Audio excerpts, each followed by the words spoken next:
Bismillahirrahmanirrahim. Ma'asyiral muslimin yang dimuliakan Allah Subhanahu wa taala, kita berada di bulan Sya'ban. Artinya sebentar lagi kita menghadapi Ramadan. Dan bulan Sya'ban ini adalah bulan di mana amalan kita diangkat. Usamah ibn Zaid, anak angkat Nabi SAW, pernah bertanya kepada Nabi SAW, Rasul, kenapa engkau banyak melaksanakan solat sunnah di bulan Sya'ban lebih banyak dibandingkan di luar bulan Sya'ban? Maka jawaban Nabi SAW salah satunya adalah karena bulan Sya'ban itu turfahu fihal a'mal. Amal-amal kita dalam setahun itu akan diangkat di bulan ini. Tetapi ada orang-orang yang tidak akan diangkat amalannya. Dari mulai Ramadan tahun kemarin sampai Sya'ban bulan ini, ada orang-orang yang tidak diangkat amalannya. Siapa mereka? Kata Nabi SAW, illa li musyrikin. Pertama orang musyrik, orang-orang yang menyekutukan Allah Subhanahu wa taala, tidak akan diangkat amalannya. Yang kedua, illal musyahin. Musyahin itu artinya orang yang dalam hatinya ada kedengkian, dalam hatinya ada dendam, masih bermasalah dengan orang tuanya, ribut dengan saudaranya, tidak akur dengan tetangganya, belum bisa memaafkan orang lain. Lah, orang-orang yang syahna ini tidak akan diangkat amalannya. Makanya saya nasihatkan di bulan Sya'ban ini, minta maaf. Bagi orang yang punya salah kepada orang tua, minta maaf sama orang tuanya. Bagi yang tidak akur dengan kerabatnya, minta maaf. Bagi yang kurang baik hubungannya dengan tetangganya, minta maaf. Minta maaf itu berat, tetapi yang memaafkan itu jauh lebih berat lagi. Supaya apa? Supaya amalan kita setahun itu betul-betul disetorkan dan dilihat Allah Subhanahu wa ta'ala. Apalagi bulan Ramadan adalah bulan yang sangat mulia. Salah satu hikmah di bulan Ramadan itu, ibu bapak yang dimuliakan Allah Subhanahu wa taala, Ramadan itu adalah syahru maghfirah, bulan di mana Allah mudah mengampuni dosa-dosa kita. Karena hakikatnya Ramadan itu mulai dari kita bangun sampai kita tidur itu kita di atas ibadah. Coba bayangkan, kita ibadah puasa itu kan dimulai sahur. Sahur itu ibadah. Bahkan makanan yang paling berkah yang kita makan itu adalah makan sahur. Rasul yang mengatakan seperti itu, tasahharu fa inna fi sahurikum barakah. Jangan lupa dan jangan tinggalkan makan sahur, karena makan sahur itu adalah makan yang penuh berkah. Kemudian dilanjut dengan puasa sampai kemudian maghrib. Itu ibadah semua tuh. Kemudian malamnya kita sholat tarawih. Kata Nabi SAW, man shalla ma'al imam hatta yansarif. Barang siapa yang sholat tarawih bersama imam, dia tidak berpaling sampai imam berpaling. Kata Nabi SAW, kutiba lahu qiyamul lail. Maka Allah catat seolah-olah dia tarawih mulai dari ba'da isya sampai subuh. Berarti Ramadan itu dari awal bangun sampai tidur, bangun lagi, itu semua ibadah tuh. Oleh karena itulah maka kenapa Allah Subhanahu wa taala menjadikan Ramadan ini syahru maghfirah, bulan di mana kita mudah diampuni dosanya. Lalu apa hikmahnya? Hikmah diampuni dosa itu apa? Ibadah di bulan Ramadan yang paling identik itu cuma 3. Kalau disebut Ramadan, pasti teringat 3 ibadah. Pertama puasa, yang kedua tarawih, yang ketiga Lailatul Qadar. Pasti ini yang diingat nih kalau sudah Ramadan itu.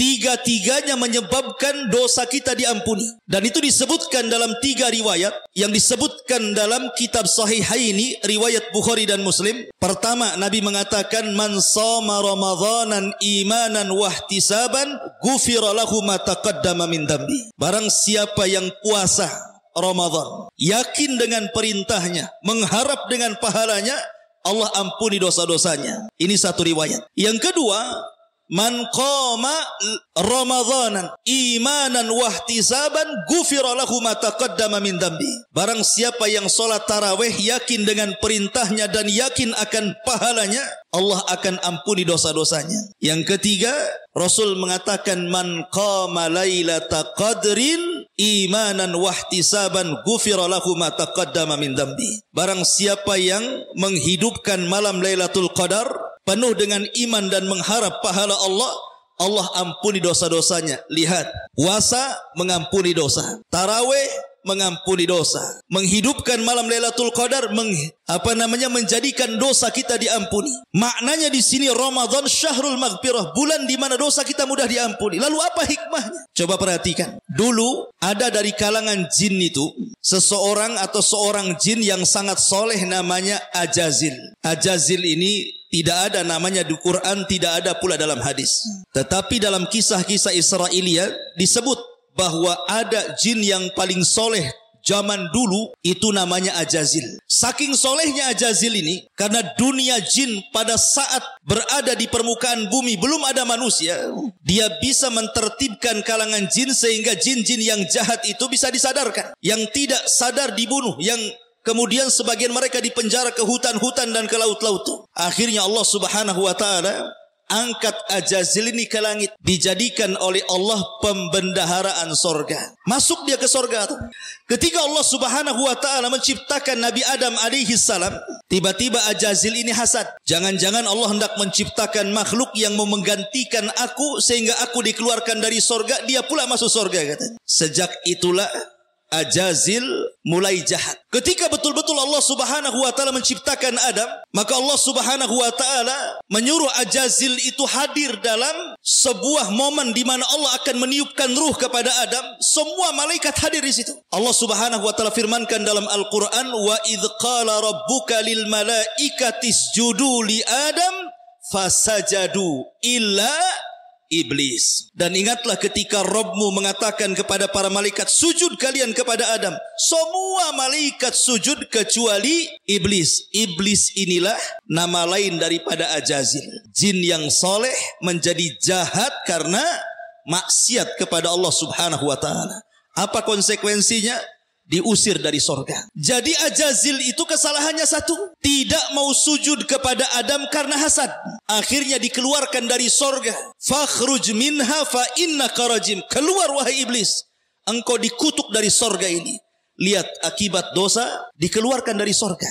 Kemudian contoh yang lain, Nabi Adam alaihi salam masuk ke dalam sorga. Iblis keluar dari sorga, Adam pula masuk ke dalam sorga. Allah katakan kepada Adam, kau makan semua makanan di sorga, kau minum semua minuman di sorga, kau nikmati semua kenikmatan di sorga, asal jangan sentuh satu pohon saja. Allah katakan, wala taqraba hadhihi syajarah, jangan dekat pohon ini. Sebab kalau seandainya kau dekat-dekat pohon ini, kau makan pula buahnya, fatakuna minadh zalimin, maka engkau wahai Adam dan istrimu Hawa termasuk orang zalim. Akhirnya Adam pun tidak berani mendekati pohon itu. Tapi iblis yang keluar sorga tadi, Ajazil ini, jin yang soleh menjadi jahat jadi iblis, memberikan was-was kepada Adam agar mendekati pohon itu. Akhirnya kemudian Adam pun terkena was-was, tiba-tiba mendekati pohon, penasaran dengan pohon itu, kemudian ada buah, diambilnya buah itu, dimakan pula sama dia dengan Hawa. Allah murka dan Allah katakan,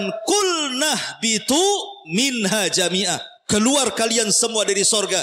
Hei iblis, hei Adam, hei Hawa, keluar kalian. Lihat, gara-gara makan satu buah larangan, Adam diusir dari sorga. Artinya dosa Adam itu cuma satu, makan buah larangan, diusir dari sorga. Yang ingin saya katakan, lihat pengaruh dosa. Iblis dosanya tidak mau sujud kepada Adam karena membantah perintah Allah. Adam malah memakan yang dilarang oleh Allah Subhanahu wa taala, tiba-tiba diusir dari sorga. Kita pula yang banyak dosa, pengen pula masuk surga. Dosa kita ini bukan satu, Adam cuma satu saja dosanya. Iblis juga cuma satu dosa, karena tidak mau sujud gitu ya. Kita hari-hari berbuat dosa itu. Yang mata memandang yang haram, telinga mendengar yang haram, hati hasad sama orang gitu ya. Tapi kalau doa, ya Allah masukkan aku ke sorga, masuk sorga enggak tuh? Adam satu dosa dikeluarkan dari sorga, kita banyak dosa pula ingin masuk sorga. Dari sinilah maka Ramadan adalah bulan ampunan. Ketika dosa-dosa kita diampuni, berarti apa? Allah bukakan jalan pintu ke sorga.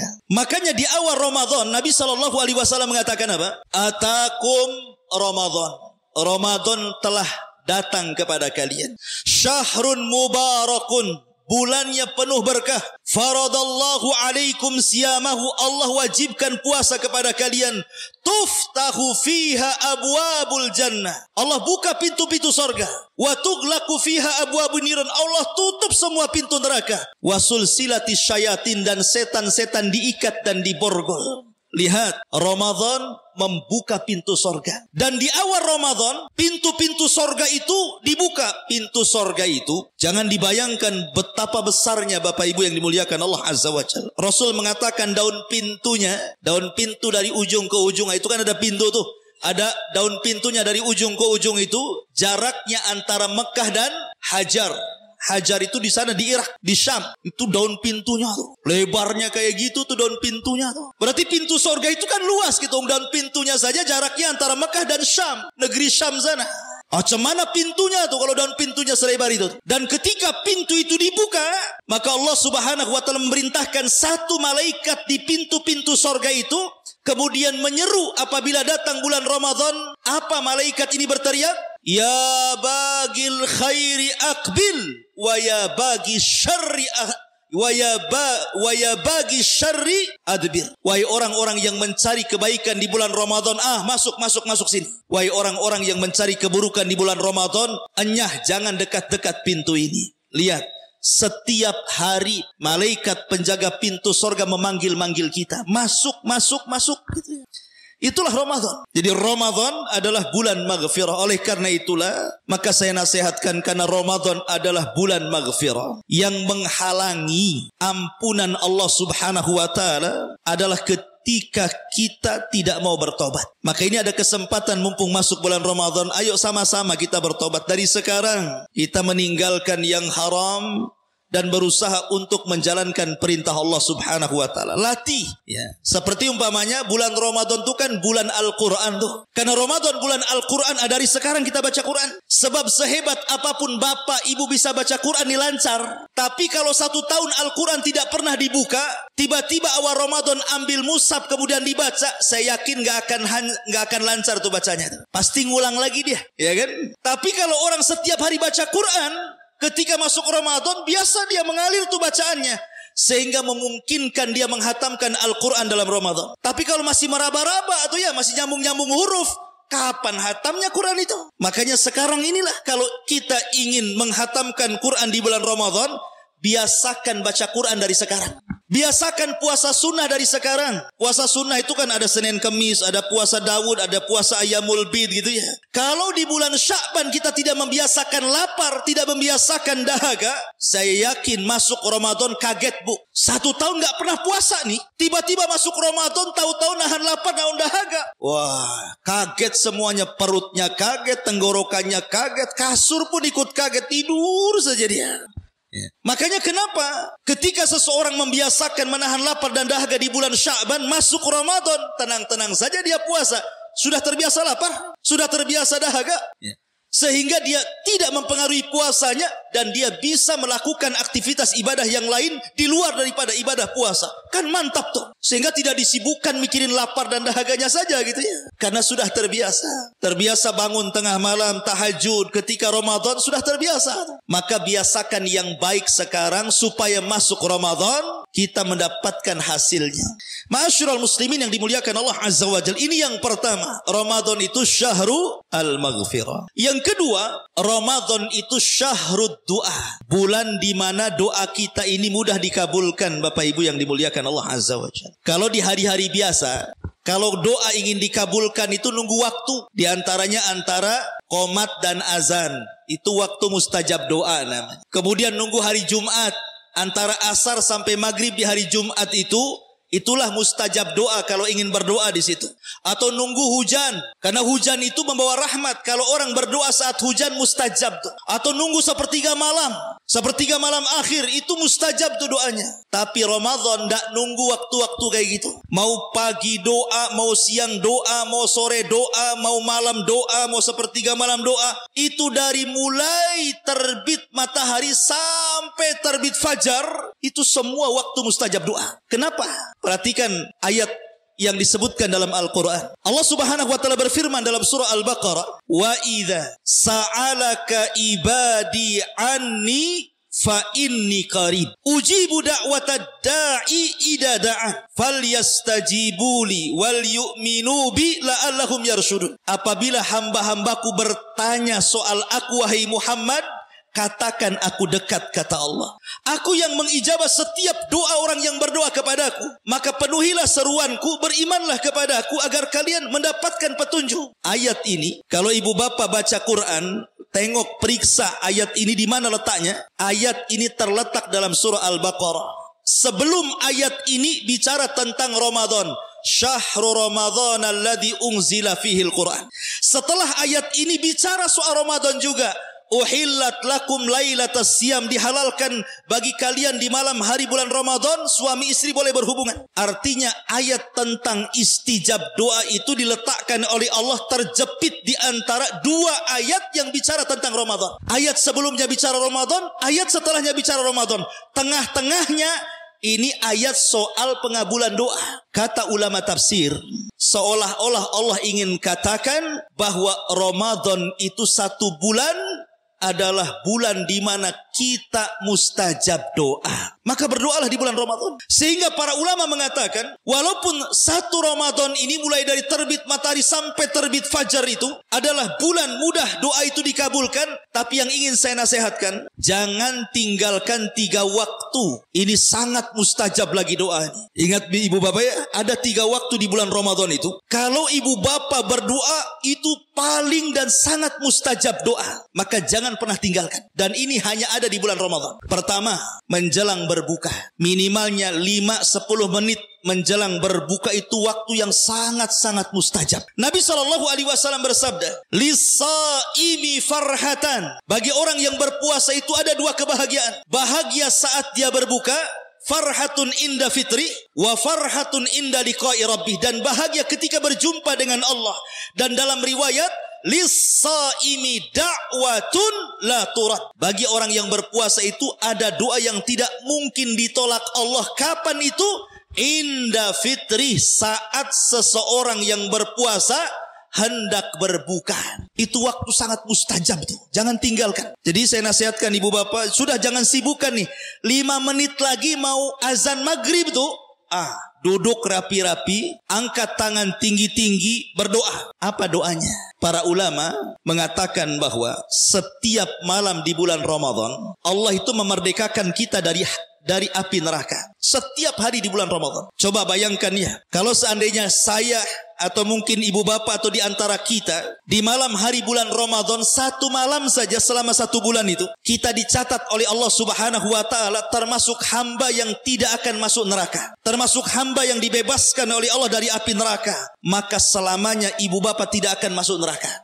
Tidak akan masuk neraka. Kalau Allah catat kita termasuk penduduk sorga dan tidak akan masuk neraka, selamanya kita tidak akan masuk neraka. Kan luar biasa. Maka kata para ulama, doa yang paling baik menjelang berbuka itu, mintalah kepada Allah agar kita dibebaskan dari api neraka. Ya Allah, bebaskan aku dari api neraka. Ya Allah, bebaskan orang tuaku dari api neraka. Ya Allah, bebaskan anak istriku dari api neraka. Ya Allah, bebaskan orang-orang yang kucintai dan kusayangi dari api neraka. Allahumma a'tiq riqabana minan nar. Ya Allah, merdekakan kami dari api neraka.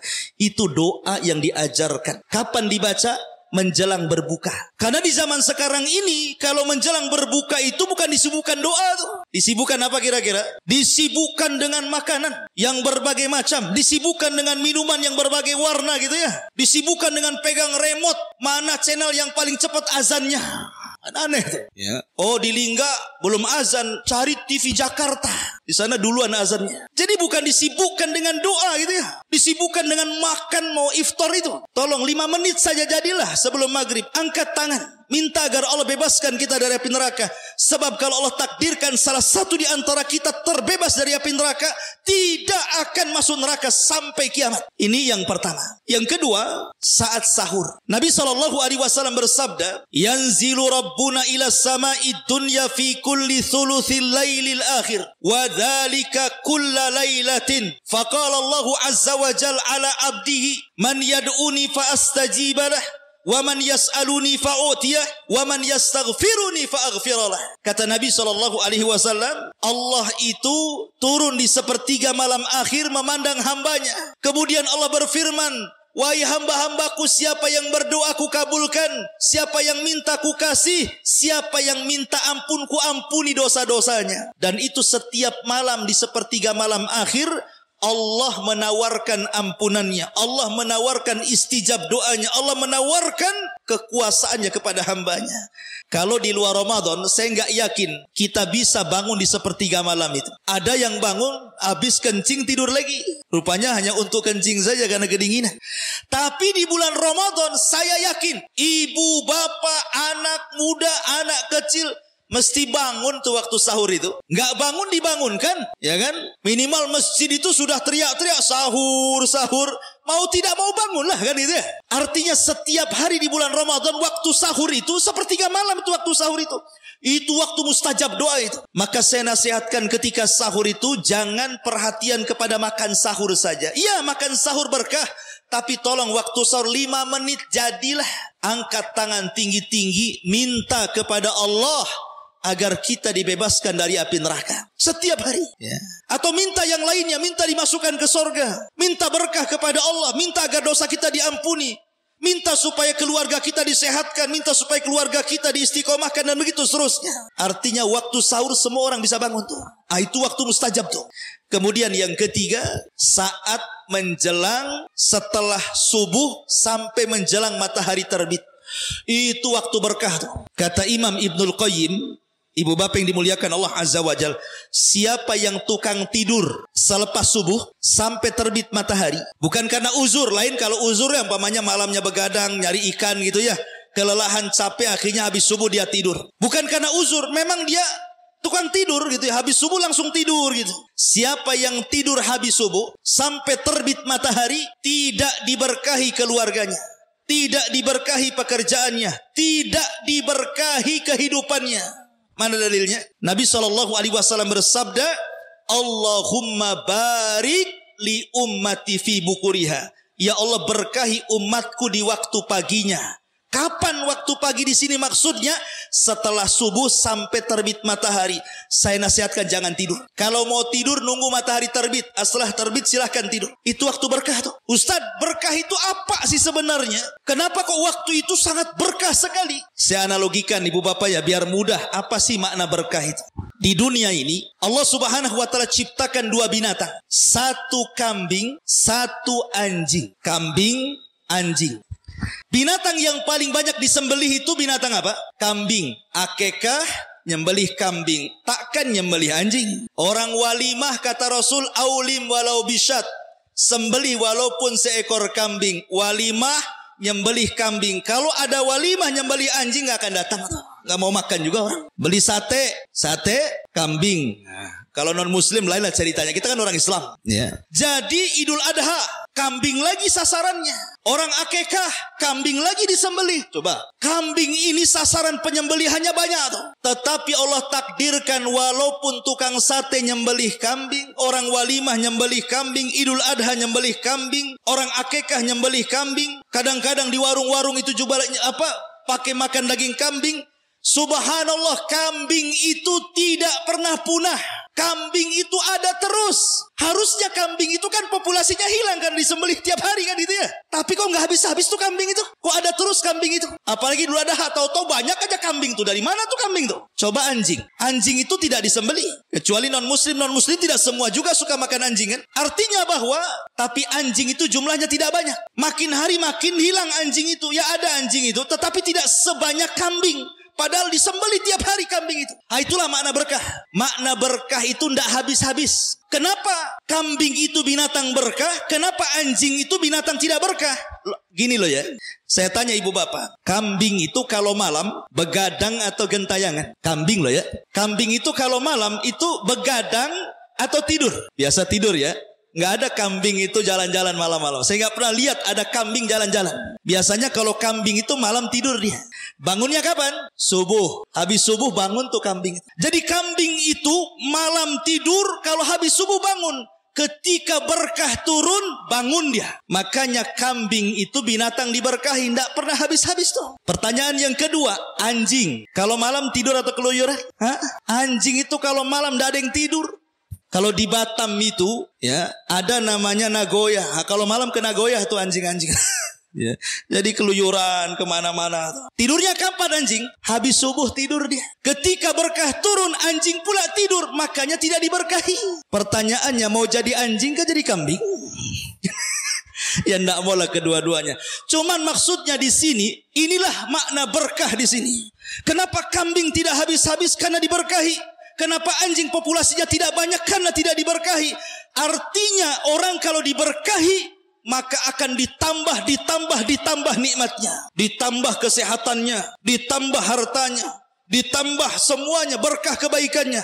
Itu makna berkah tuh. Lah habis subuh sampai terbit matahari itu waktu berkah. Jangan tidur. Lalu ngapain Ustaz? Berzikir kepada Allah. Kata Nabi, siapa yang sholat subuh berjamaah bagi laki-laki, tidak beranjak dari tempatnya tuh. Habis sholat subuh duduk berzikir baca Quran sampai terbit matahari. Kemudian sholat 2 rakaat disebut dengan sholat syuruk namanya. Apa kata Rasul? Pahalanya kal umrati wal haj tamman. Pahalanya sama seperti orang yang berangkat umroh dan haji secara sempurna. Subhanallah. Sekarang ini lagi musim Covid, mau umroh susah, apalagi haji. Baru sekarang ini dibuka travel nih kan. Tetapi orang yang berilmu itu tidak susah. Walaupun dia tidak bisa haji, walaupun dia tidak bisa umroh, ada pahala yang membandingi haji dan umroh. Caranya seperti apa? Ya tadi, habis sholat subuh, ambil Quran, duduk, atau kalau tidak, atau malas baca Quran, berzikir, jangan tidur, sampai terbit matahari. Itu tidak sampai 2 jam itu. 1 jam saja paling. Habis itu sholat 2 rakaat, sholat syuruk namanya. Itu kita pulang sama habis pulang haji dan umroh itu. Maksudnya bandingan pahala. Bukan mewakili haji dan umroh. Jangan pula ngaku-ngaku Pak Haji. Ya. Jangan panggil saya nama. Ya. Panggil saya haji. Saya sudah haji. Kapan? Tadi pagi katanya. Kan itu. Ini maksudnya bandingan pahala. Kalau punya uang ya tetap wajib haji. Ya. Tapi orang yang berilmu bisa mengejar pahala tuh. Itu waktu berkah tuh. Yeah. Dan di waktu antara subuh ke terbit matahari itu ada angin. Angin yang menyehatkan badan. Kata Nabi SAW, nusirtu bis-sabah wa uhlikatil adu bid-dabur. Aku ditolong setiap peperangan dengan angin soba, angin pagi. Dan kaum Ad, kaum Nabi Hud dihancurkan oleh Allah dengan angin sore. Angin sore itu angin penyakit. Angin pagi itu angin sehat. Namanya soba.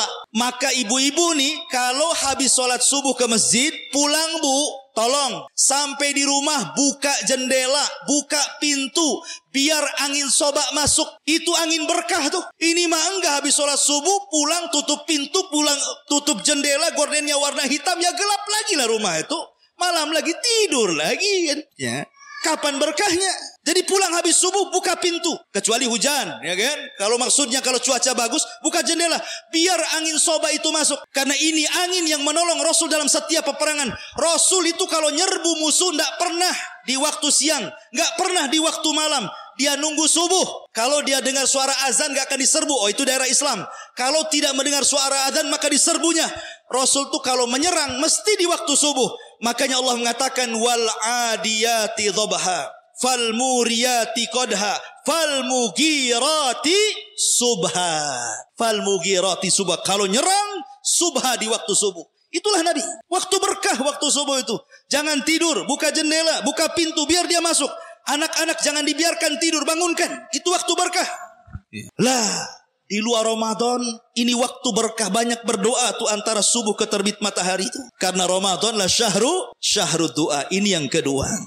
Yang ketiga, Ramadan itu adalah syahrul Quran, bulan Al-Quran. Al-Quran ini ibu bapak bukan bacaan biasa, bukan kita baca koran, bukan. Quran itu kalamullah. Setiap satu huruf yang kita baca 10 pahala. Coba bayangkan ibu bapak baca surah Al-Fatihah. Berapa jumlah huruf surah Al-Fatihah itu? 114 huruf. Pernah ngitung gak pak? Huruf di surah Al-Fatihah itu. Alhamdulillah, alif, lam, ha gitu ya. Dihitung coba, itu jumlahnya 114 huruf tuh. Orang yang membaca satu huruf Al-Quran itu bandingannya 10 pahala. Kalau 10 kali 114 huruf, udah berapa tuh pahalanya? Coba bayangkan, Rasul mengatakan, man qara'a harfan min kitabillah, falahul hasanatu wal hasanatu bi asyri amsalihha la aqulu alif lam mim harfun, walakin alifun harfun wal lamun harfun wa mimun harfun, kata Nabi. Siapa yang membaca satu huruf dalam Al-Quran, satu dikali lipatkan 10 pahala. Aku tidak katakan alif lam mim satu huruf, tapi alif satu huruf, lam satu huruf, mim satu huruf, kata Nabi. Subhanallah. Al-Baqarah itu berapa huruf tuh? Kali 10. Jadi orang yang membaca Quran itu banyak pahalanya tuh. Dan Al-Quran itu turun di bulan Ramadan. Makanya di bulan Al-Quran disebut bulan Quran. Quran ini mempengaruhi alam semesta, Pak. Saya contohkan di zaman Nabi SAW mencontohkan kepada kita bagaimana Al-Quran itu mempengaruhi hati. Suatu malam Nabi SAW pernah membaca satu ayat dalam Al-Quran. Turun satu ayat dalam Al-Quran. Maka Rasul membaca ayat itu mulai ba'da isya sampai subuh. Menangis, Pak Ibu. Menangis. Tidak berhenti menangis, terus mengulang-ulang ayat itu. Kemudian ketika Nabi sholat subuh, namanya orang menangis satu malam kan ada bekas tuh. Ya, lebam-lebam kan gitu. Sehingga Bilal bin Rabah bertanya kepada Rasul, saya melihat matamu seolah-olah bekas menangis. Ada apa dengan engkau wahai Rasul? Maka Nabi SAW mengatakan, ya Bilal, unzilat alayya ayah. Semalam turun kepadaku satu ayat. Wailun liman qara'aha walam yatadabbaraha. Celaka bagi orang yang membacanya tapi tidak merenungkannya. Kemudian Bilal mengatakan, ya Rasul, ayat apa itu yang turun kepadamu semalam? Maka Rasul membacakan, inna fi khalqis samawati wal ard wa ikhtilafil laili wan nahari la ayatin li ulil albab alladzina yadhkuruna Allaha qiyaman wa qu'udan wa ala junubihim wa yatafakkaruna fi khalqis samawati wal ard. Rabbana ma khalaqta hadza batila subhanaka fakina adzabannar. Kata Rasul, celaka orang yang membaca ayat ini tapi tidak paham dengan ayat ini. Lihat, Rasul satu malam menangis gara-gara baca Quran. Terpengaruh dengan Quran. Kira-kira nih kalau ibu bapak baca Quran nangis nggak? Nggak yakin saya. Mungkin hati kita ini sudah banyak dosa sehingga nggak tersentuh dengan Quran. Bahkan Nabi SAW saking cinta dengan Quran itu, Rasul cari sahabat yang bagus bacaannya. Dan di antara sahabat yang bagus bacaannya itu Abdullah ibn Mas'ud radhiyallahu anhu. Itu suaranya paling indah di kalangan para sahabat. Dipanggil sama Nabi, hei Abdullah ibn Mas'ud, sini kamu, dekat-dekat saya, kata Nabi. Kata Abdullah ibn Mas'ud, ada apa wahai Rasul? Kata Rasul, ya Abdullah ibn Mas'ud, iqra alayyal Quran. Tolong deh bacakan kepadaku Quran. Kata Abdullah bin Mas'ud, Rasul, gak mungkin lah saya bacakan Quran untukmu. Bukankah Quran turun kepadamu? Gak mungkin saya bacakan Quran untukmu. Kan Quran turun kepadamu. Kata Rasul, sudahlah baca saja. Maka Abdullah bin Mas'ud membaca surah An-Nisa sampai kepada ayat, fakaifa idza ji'na min kulli ummatin bisyahid wa ji'na bika ala haula'i syahida. Tiba-tiba Rasul menangis dan mengatakan, cukup, berhenti. Subhanallah. Dilihatnya Rasul menangis sampai membasahi janggutnya. Begitu Rasul kata baca Quran, menangis dia. Karena Quran itu membawa pengaruh. Makanya Nabi SAW kalau malam itu belusukan. Belusukan itu bukan di zaman kita saja. Bukan hanya pemimpin-pemimpin zaman sekarang belusukan. Sejak dulu Nabi sudah belusukan. Tapi nggak siang-siang belusukan Nabi itu malam-malam. Dan tidak bawa wartawan juga. Ya, belum ada wartawan di zaman Nabi. Rasul itu malam-malam keluar belusukan itu.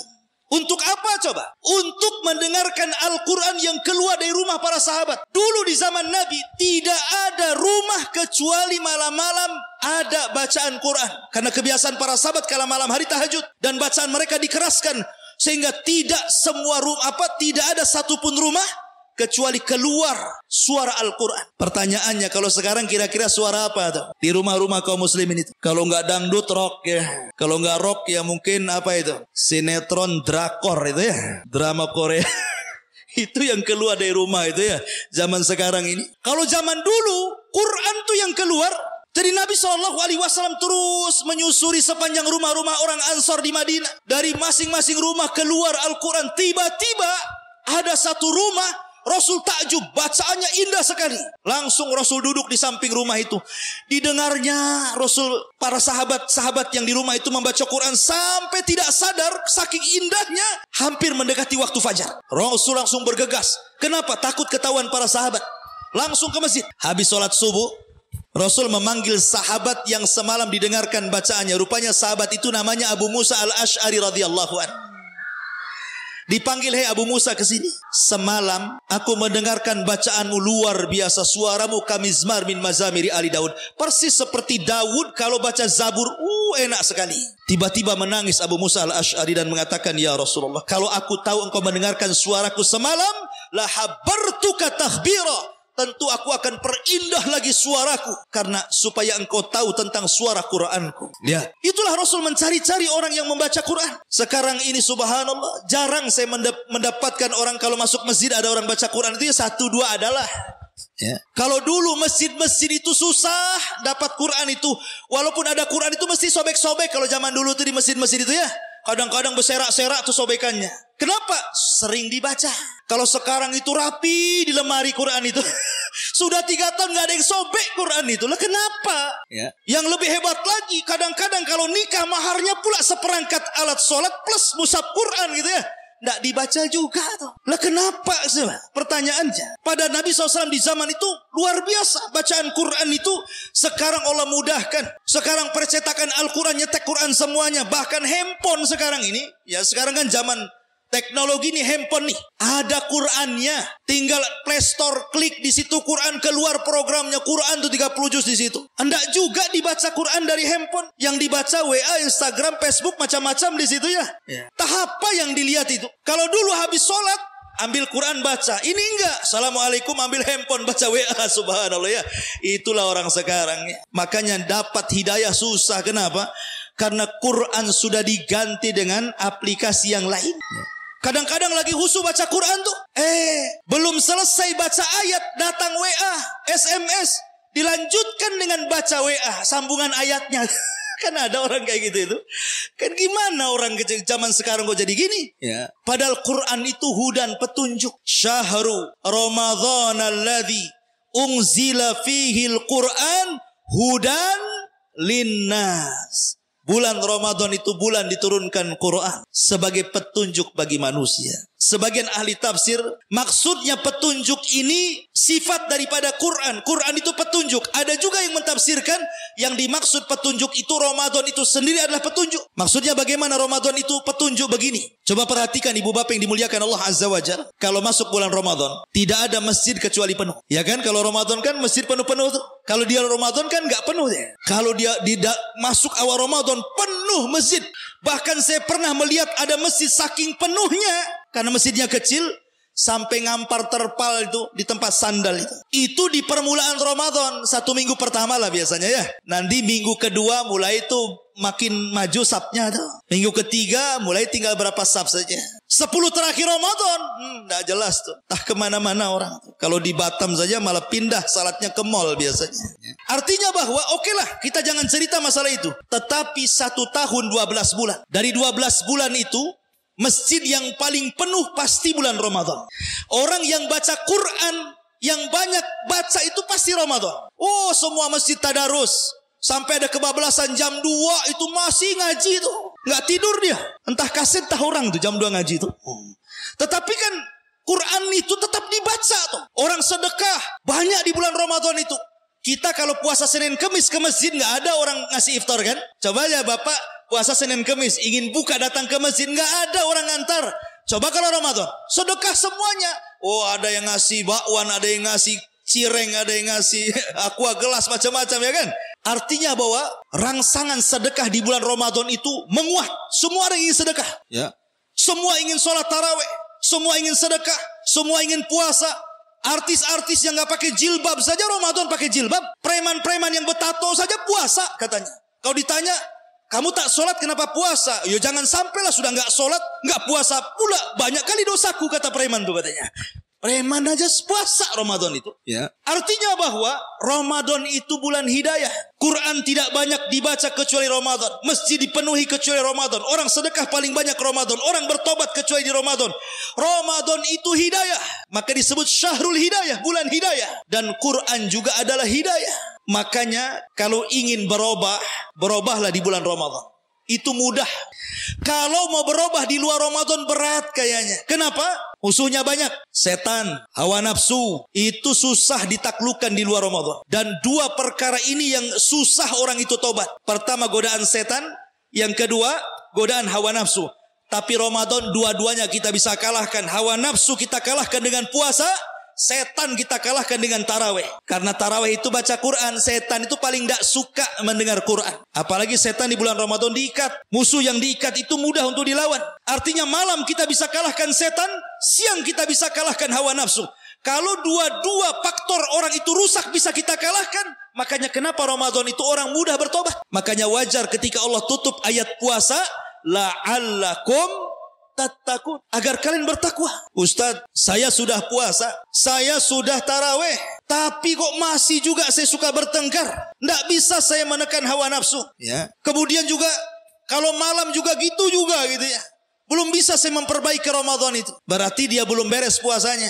Dan belum beres tarawehnya. Ustaz katanya Ramadan itu setan diikat. Ada juga ke orang Islam tuh tidak puasa Ustaz. Nyantai aja dia gak puasa katanya. Gak puasa di rumah. Puasa di rumah kalau sudah nelayan di tengah laut pula dia makan katanya. Istri tak tahu katanya. Pulang tahu-tahu buka saja. Padahal di tengah laut dia makan. Ya. Kok bisa? Padahal setan diikat, hawa nafsu sudah dikalahkan. Setan itu ada dua. Ada dari jenis jin. Ada dari jenis manusia. Setan dari jenis jin memang sudah diikat. Setan dari jenis manusia itulah yang lepas. Jadi kalau orang Ramadan kok masih juga tidak puasa, berarti dia setan dia. Itulah setan dari jenis manusia. Setan seperti ini harus diruqyah tuh, bacakan Quran. Ya. Biar dia tobat gitu ya. Ma'asyiral muslimin yang dimuliakan Allah Azza wa Jalla. Intinya bahwa Ramadan itu bulan at-taghyir, mudah berubah karena bulan hidayah. Dan bulan Al-Quran. Dan Quran itu subhanallah ya, merubah semuanya. Quran Allah turunkan kepada Jibril untuk disampaikan kepada Rasul. Maka Jibril menjadi pemimpin para malaikat gara-gara membawa Al-Quran. Ketika Quran turun kepada Nabi SAW, maka Rasul menjadi pemimpin para Nabi, Sayyidul Anbiya'i wal Mursalin.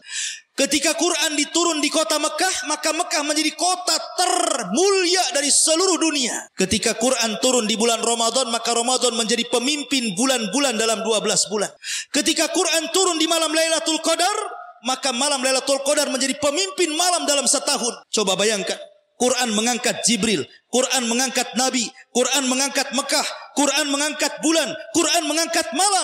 Kalau seandainya Quran masuk ke hati ibu bapa, insya Allah Allah akan angkat derajat ibu bapa itu.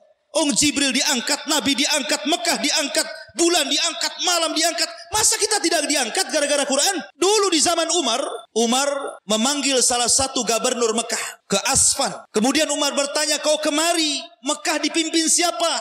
Kata gubernur Mekah, ada Umar wakilku. Siapa namanya? Abdurrahman ibn Abzah. Kok aku nggak kenal? Kata Umar, siapa Abdurrahman bin Abzah itu? Oh, dulu budakku, aku merdekakan. Kata Umar, apa nggak ada lagi orang merdeka menjadi wakil gubernur? Kenapa mantan budak kok jadikan wakil gubernur katanya? Katanya gubernur Mekah ini, wahai Amirul Mukminin, Abdurrahman bin Abzah walaupun dulu budak aku merdekakan, tapi dia pakar Quran, dia pakar faraid, maka aku jadikan wakilku. Ketika mendengar hal itu Umar langsung bertakbir, Allahu Akbar, sadaqa Rasulullah sallallahu alaihi wasallam. Amat sangat benar ucapan Rasul. Innallaha yarfa'u bihadzal kitab aqwaman. Terkadang Allah angkat sebagian kaum oleh Al-Quran. Quran ini mengangkat derajat orang. Ya, maka muliakan Al-Quran. Karena Quran itu solusi. Semua permasalahan kita, mau rumah tangga, mau bisnis, mau tetangga, mau persoalan masyarakat, bahkan bangsa dan negara, itu semua ada jawabannya dalam Al-Quran. Makanya Allah mengatakan, fa in tanaza'tum fi syai'in farudduhu ilallah. Kalau kalian berselisih tentang sebuah permasalahan, kembalikan kepada Al-Quran. Selesai itu masalahnya. Ya. Tapi akhir-akhir ini ada pula orang ya yang minta 300 ayat di Quran itu suruh dihapuskan katanya.